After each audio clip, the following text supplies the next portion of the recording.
Morning ladies and gents, welcome to the 13th of July. It's Monday morning and I'm in another hayfield. So this is the one that I showed you the other week that I walked through. It's not looking too bad now, it seems to have thickened up a bit. Obviously back in T5, but I've just spotted a couple of invaders, so we'll have them out. And I've got my little friend again. There's a buzzard that lives around here, and every time I've walked this field in the last couple of years, it comes out and starts crying at me.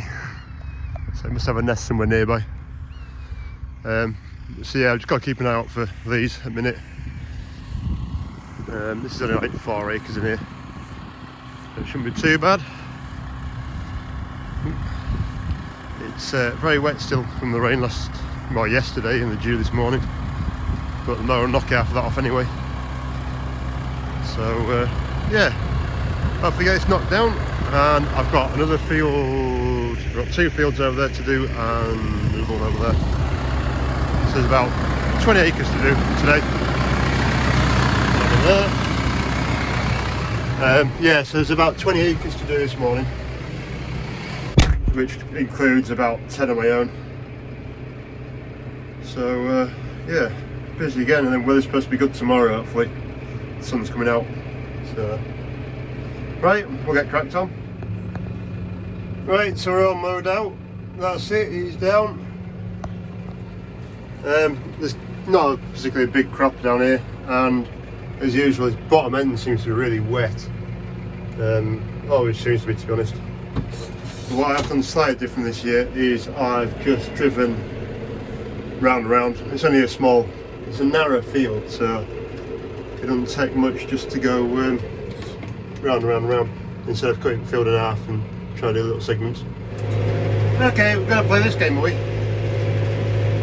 Your mate lost the other day, to be fair.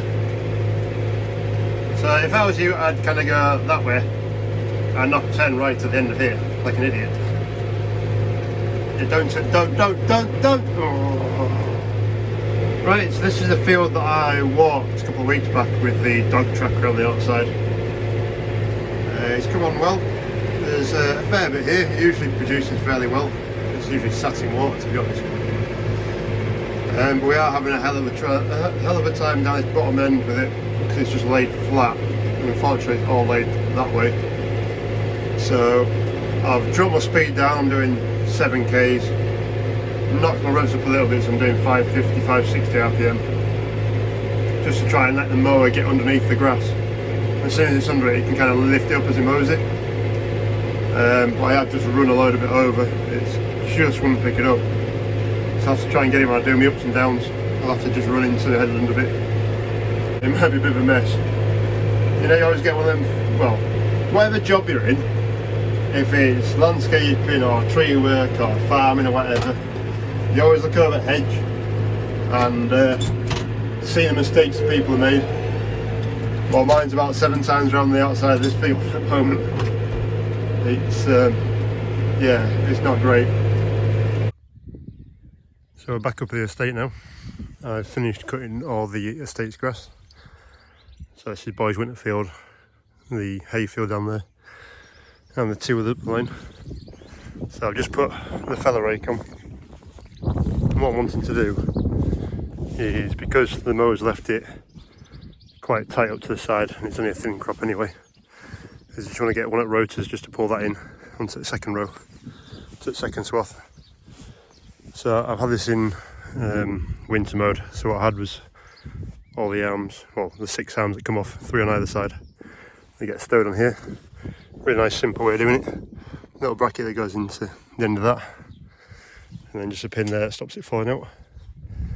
And then all you do is slide the shaft on, locate that into the little arm and pin it. And she's ready to go then. Well, you missed out on the big rotor rake. I didn't film it because I was a bit too busy with it. So I'm not used to it yet, and there's a bit of a wobble in the steering system. So what I've done is gone around this big field of ours and just pulled in the edge. Generally wouldn't bother doing it, but because I have the technology, I have the big rake. I've got a little bit of time this afternoon, so I thought to do it. We'll see how much of a difference it makes. For those lads that don't know, lads and lasses that don't know, generally around the outside of your field is going to stay the wettest. You don't always get as much sun, especially as that's kind of north that way and that's south. So down this side of this hedge pretty much keeps the sun off it, and if there's a breeze from that direction does the same. So yeah, I've missed a bit on this bit. I couldn't quite get the rake to, there's a bit of a camber on here, you won't be able to tell, but it kind of comes up and down again. It's obviously missed a bit on this side, but all I've done is pretty much pulled that left hand side swath into this second one, just onto the top. I know people would say cut today where it's drier and then you're onto the sun. Well, now this has been down for 24 hours, it's already started to wilt. It's now got that big thing up there in the sky coming down onto it. So a bit in the middle is pretty much dry, there's a bit of damp on it. The grass on top is drying, underneath, yes, it is wet. You can see it glistening on my fingers, it's wet. But the idea of doing it early and doing it like this was to try and dry the ground out in between. Ideally this swath could have done with being poured in a bit more. But unfortunately I couldn't manage to do it with that mower, I just wouldn't have it. So we're in our hayfield now. This field does have a tendency to dry really quite well. Exactly why, I'm not entirely sure. There's usually a fairly good breeze down here. There aren't many big hedge lines to divert the wind. Just seems to do well. So in between again, just about dry now. But grass itself is still wet. Very wet underneath. But it'll dry. Yeah, it's not the yielded too bad. Well, guess what? She's big and she's green.